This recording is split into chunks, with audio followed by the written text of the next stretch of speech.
Bonjour tout le monde, désolée d'interrompre votre lunch, mais je vous promets, ça vaudra la peine.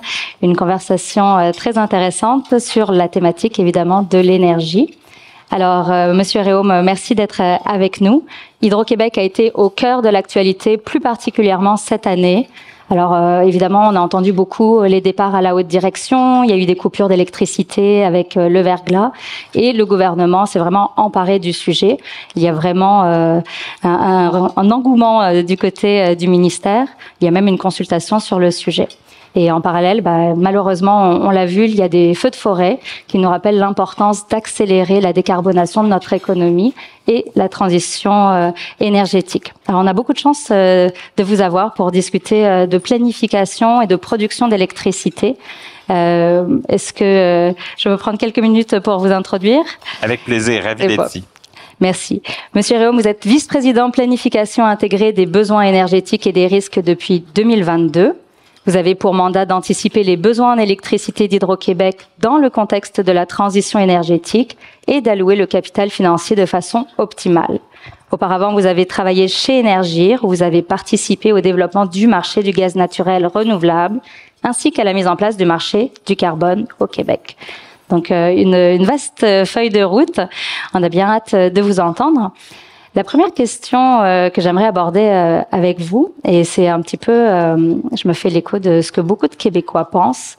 En quelques années, on est passé d'une ère de surabondance d'électricité, on entendait parler de surplus en permanence, à une ère de rareté. Certains analystes disent que ça serait dû à un manque de planification de la part d'Hydro-Québec. Qu'est-ce que vous répondez à ces propos? D'abord, question très légitime. Il y a eu on utilise parfois beaucoup ce mot-là, mais je pense qu'il sert à ces situations-là un changement de paradigme complet. Au début des années 2000, Hydro-Québec a amorcé le projet de la Romaine, notre dernier grand ouvrage hydroélectrique. Puis, environ au même moment, il y avait des perspectives de croissance économique importantes au Québec dans différents secteurs. Puis, le Québec s'est lancé dans l'énergie éolienne. À l'époque, c'était environ 4000 mégawatts éoliens qui avaient été annoncés puis qui ont été mis en service au cours des 2 dernières décennies. Ceci dit, notamment avec la crise de 2008 puis différents changements dans les filières énergétiques, on s'est retrouvé avec des surplus importants. Depuis les dernières années, là, on a environ 15% de toute l'énergie du Québec qui est invendue à l'avance. C'est-à-dire que il n'y a aucune entreprise, résidence, commerce québécois qui en a besoin.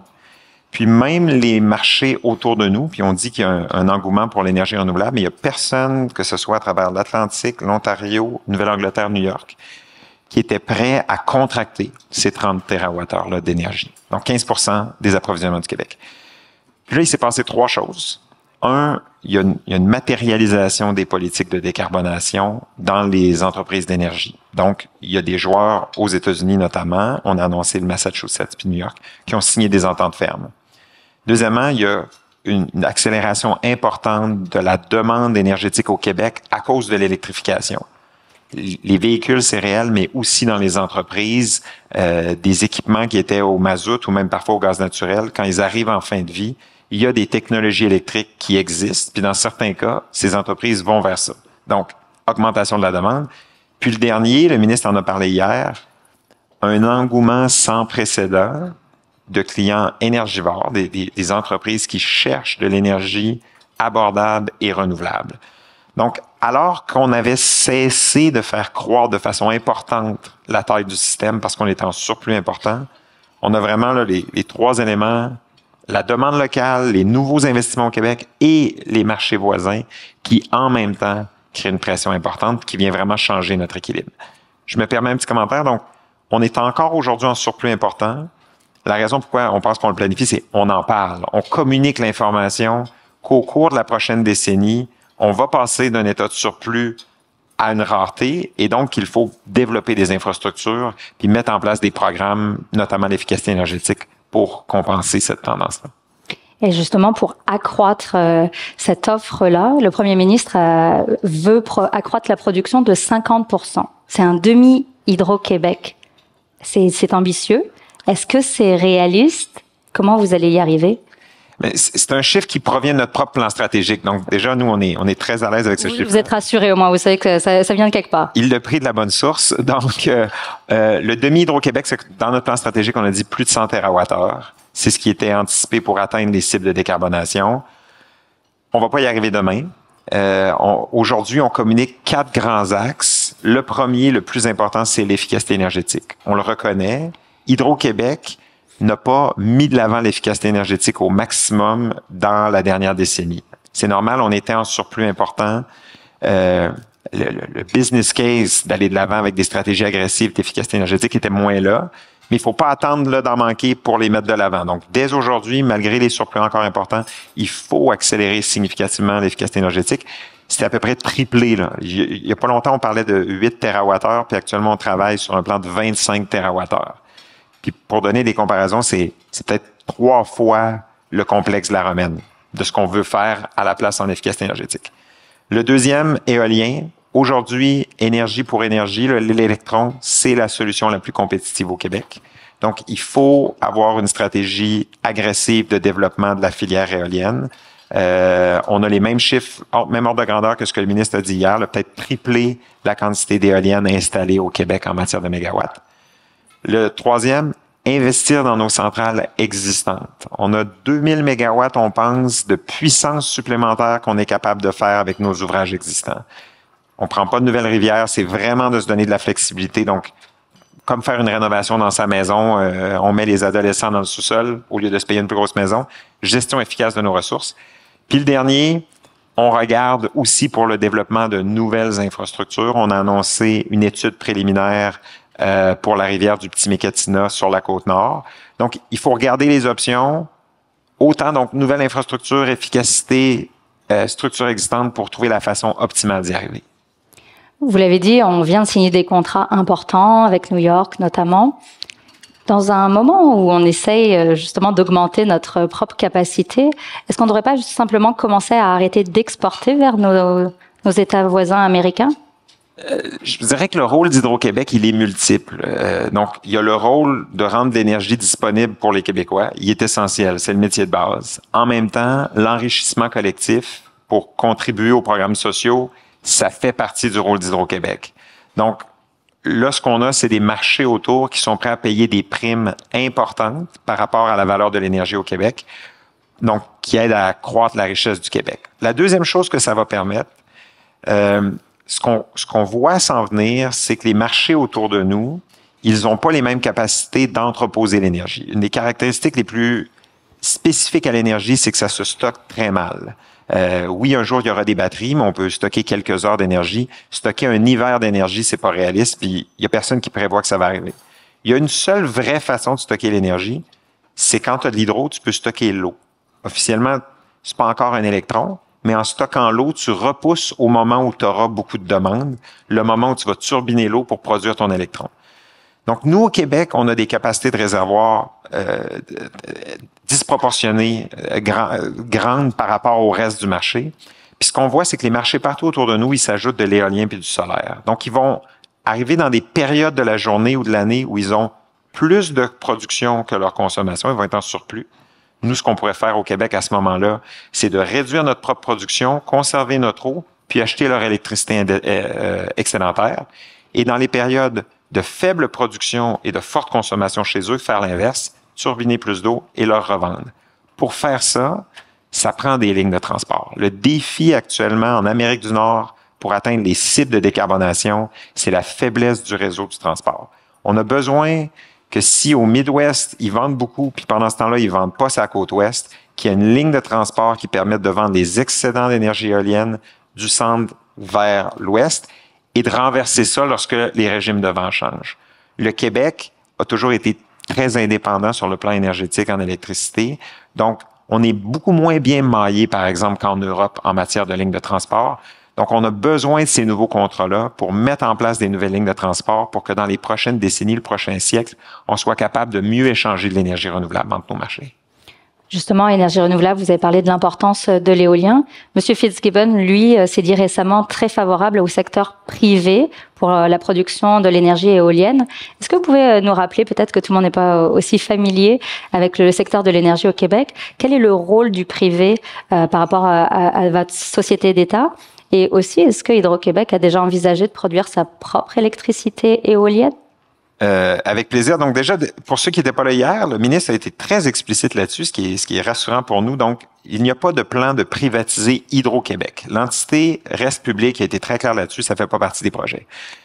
Par contre, ce que les gens peut-être savent moins, c'est qu'aujourd'hui, il y a déjà pour plusieurs milliers de mégawatts d'énergie qui est produite par des entreprises privées qui le vendent à Hydro-Québec pour alimenter les Québécois, comme dans la majorité des juridictions.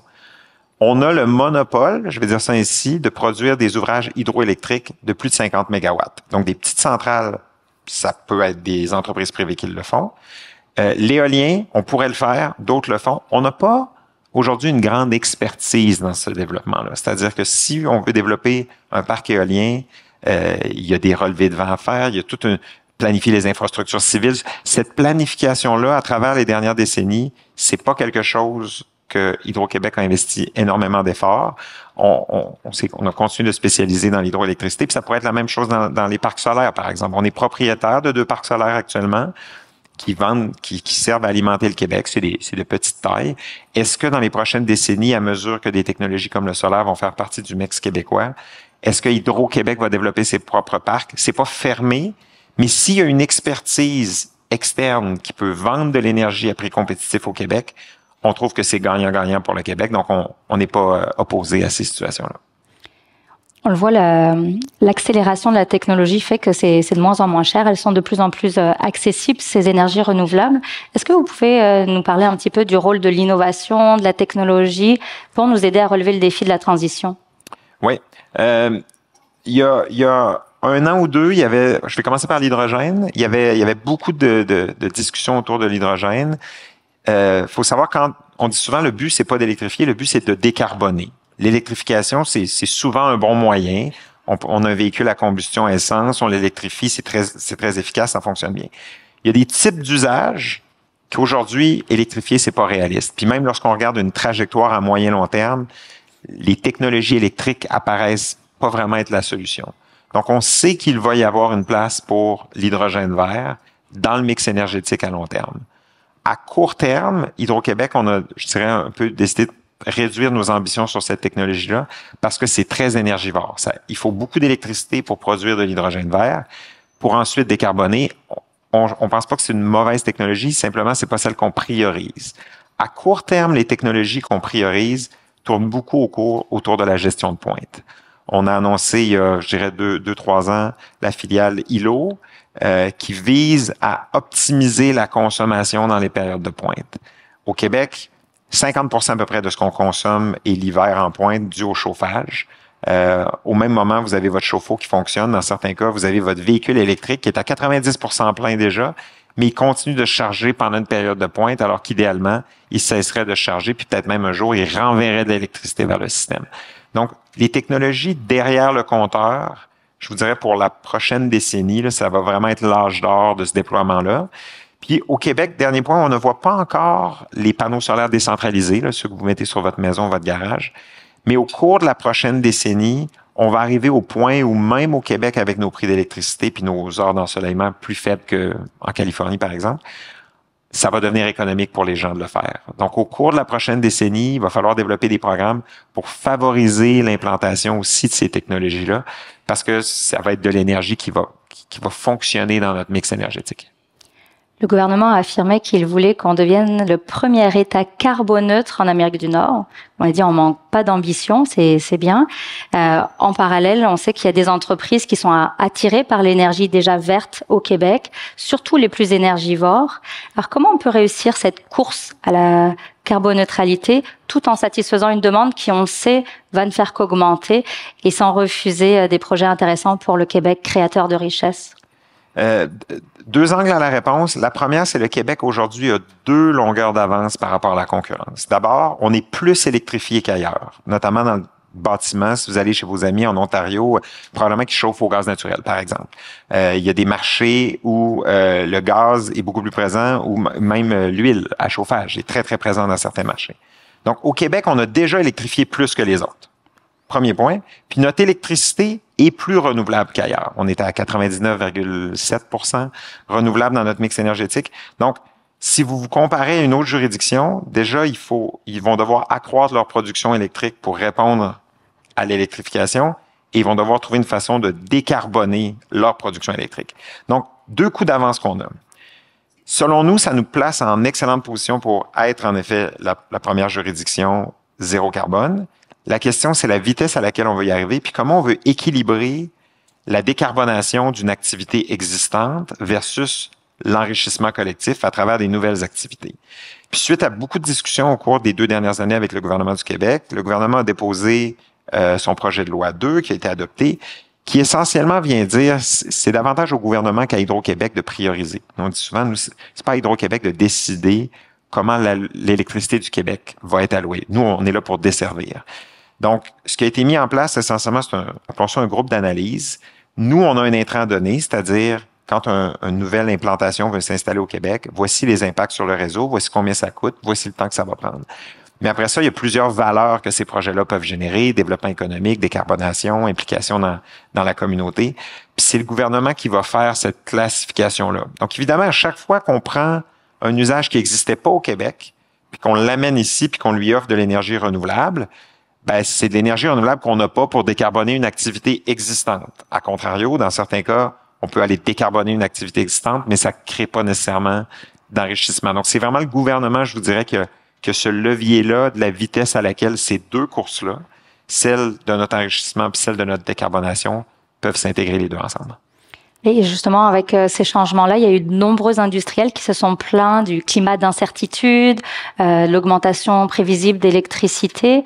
Même si je comprends qu'une partie c'est la responsabilité du gouvernement, est-ce qu'il y a une façon dont Hydro-Québec peut répondre à ces inquiétudes pour permettre aux industriels de mieux planifier la suite? Absolument. Puis c'est Hydro-Québec, quand je donne cette explication-là, c'est pour expliquer la globalité des facteurs qu'ils doivent prendre en compte qui sont plus larges qu'Hydro, mais on la sent, cette pression-là. Lorsqu'on rencontre, on a des équipes de développement, quand ils rencontrent le développeur en question qui veut aller de l'avant avec son projet, c'est pas une conversation toujours facile de dire l'ère des surplus très, très élevé va se terminer. Vous pouvez pas travailler comme s'il n'y avait pas de contraintes de disponibilité. Donc, on le travaille avec les clients, puis lorsque les clients me demandent comment tu penses que finalement le classement des meilleurs projets va se faire, je vous dirais de la même façon que ça se fait pour la question de l'acceptabilité depuis des décennies. Est-ce que votre projet s'inscrit bien dans le milieu? Est-ce qu'il y a le support des communautés locales? Est-ce qu'il s'inscrit dans les filières stratégiques de décarbonation que le Québec veut privilégier, puis est-ce qu'il favorise l'enrichissement collectif? Ces projets-là, qui ont tous ces avantages-là, puis là, sur le plan électrique, nous, on aime à dire que si les grandes entreprises très énergivores ont de la flexibilité en matière de période d'interruption, s'ils sont capables, par exemple, de moduler leur consommation dans les périodes de très grand froid où on a un enjeu de pointe au Québec, c'est tous des points qui vont favoriser l'acceptabilité du projet. Hier, vous étiez sur scène, je pense sur cette même scène avec Monsieur Fitzgibbon, justement, et vous avez notamment échangé sur la consultation qui est en cours. Est-ce que vous pouvez nous en dire un peu plus sur le rôle d'Hydro-Québec dans cette consultation et quelle est votre opinion sur la modification de la loi sur Hydro-Québec, la loi sur la régie de l'énergie, et peut-être même expliquer à tout le monde qu'est-ce que c'est ces changements qui s'en viennent? Avec plaisir. Donc, au cours des derniers mois, il y avait eu quelques références au fait qu'il y avait une grande consultation publique qui s'en venait.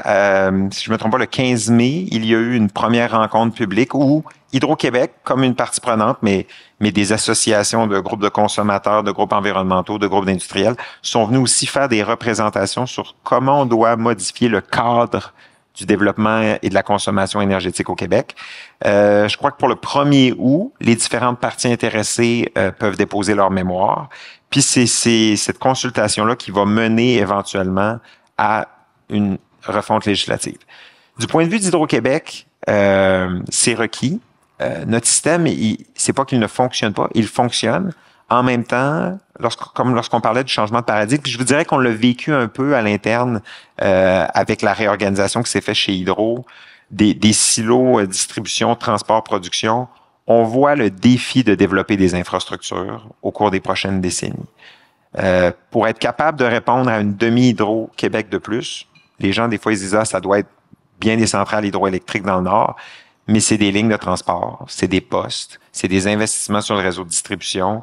Donc, c'est beaucoup d'impact sur le milieu puis sur le territoire. Puis, il faut s'assurer, au-delà du changement du cadre législatif, moi, je vous dirais que je vois une grande valeur à ce que les Québécois entendent parler d'énergie, que la littératie énergétique, des rencontres comme aujourd'hui contribuent à ça. Parce qu'on dit souvent, l'électricité, c'est pas Wi-Fi, malheureusement. Ça vient avec des infrastructures qui ont un impact sur la vie des gens. Puis si on veut s'assurer d'aller chercher l'acceptabilité face aux infrastructures, il faut qu'ils sachent d'où ça vient.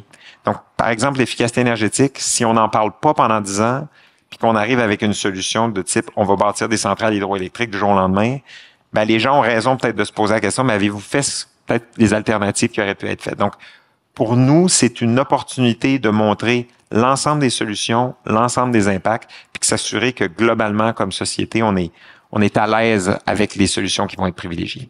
Mais vous parlez d'acceptabilité sociale. Évidemment, il faut qu'elle soit pour l'ensemble du Québec, mais on le sait qu'elles impactent quand même plus concrètement les populations locales. Comment vous allez gérer localement les personnes qui vont être affectées en premier plan?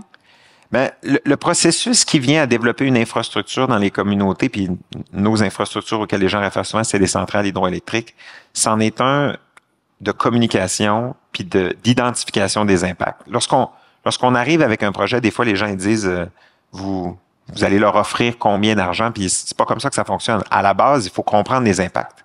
Si un projet a beaucoup d'impacts, il y a beaucoup de coûts à investir pour venir les mitiger, puis il y a une partie des impacts qu'on n'est jamais capable de mitiger. On a des rivières au Québec, pour vous donner un exemple, que si c'était pas d'une centrale hydroélectrique, gèlerait l'hiver, puis la communauté est capable de passer du côté est à ouest pour aller pêcher ou chasser. Mais à cause de la centrale hydroélectrique, actuellement, ça gèle pas. Mais ça engendre des coûts.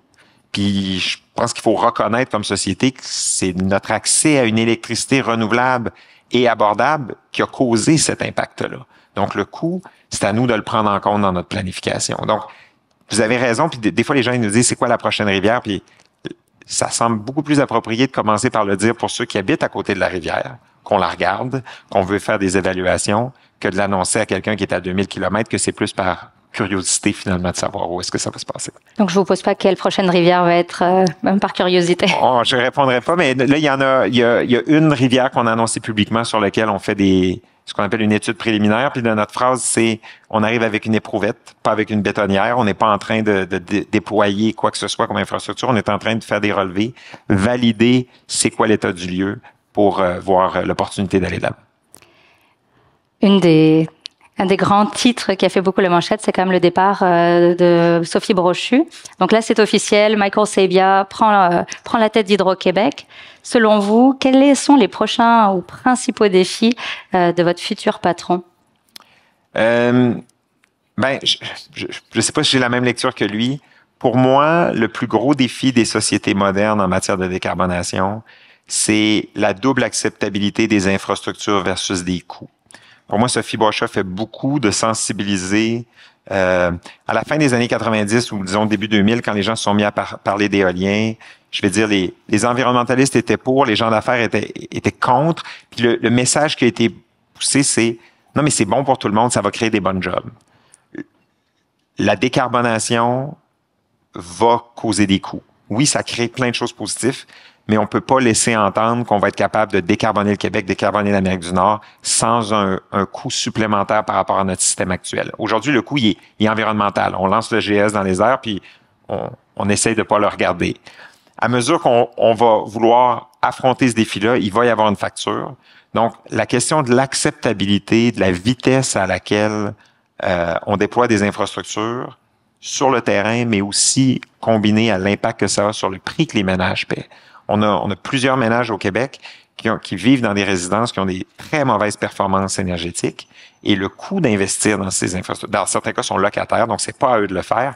Puis tout notre écosystème sur comment on s'assure d'accompagner les gens dans cette décarbonation-là me semble être l'un des plus gros défis là, combinés au déploiement des infrastructures. Je suis sûre que ça fera des belles conversations à son arrivée le 5 août. Dernière question, parce que le temps passe vite. Je vous emmène complètement ailleurs. Je vous sors un peu d'Hydro-Québec. J'ai vu dans votre biographie que vous avez participé à contribuer au marché du carbone au Québec. Pour l'instant, il n'a pas encore beaucoup d'impact, mais je serais quand même curieuse. Quelle est votre vision sur l'évolution de ce marché-là et son impact potentiel auprès des entreprises? Ben, j'ai été en contact avec ça quand j'étais chez Énergir. Donc, pour ceux qui sont moins au courant, donc chez Énergir, si vous êtes un petit consommateur, c'est Énergir qui s'occupe de payer la facture carbone puis qui l'inclut dans les tarifs. Pour les grands consommateurs, ils le font eux-mêmes. Moi, je suis économiste de formation, donc je vous avoue que je crois profondément au signal du prix. Je pense que c'est trop facile dans nos économies occidentale ou même mondiale, de faire abstraction de l'impact du carbone.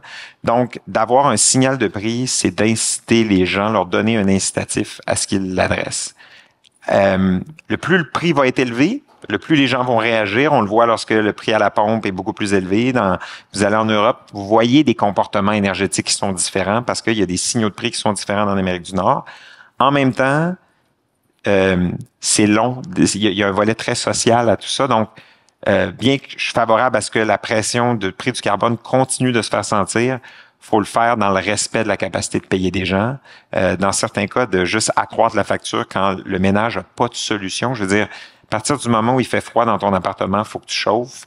Il y a des fois, il y a des moyens limités, je vous dirais, pour les consommateurs d'agir. Donc, il faut que ça vienne en tandem avec la tarification du carbone. C'est des moyens et des incitatifs pour favoriser la décarbonation. Monsieur Réaume, merci. C'est déjà la fin. Merci de votre attention. Merci à toi. Merci.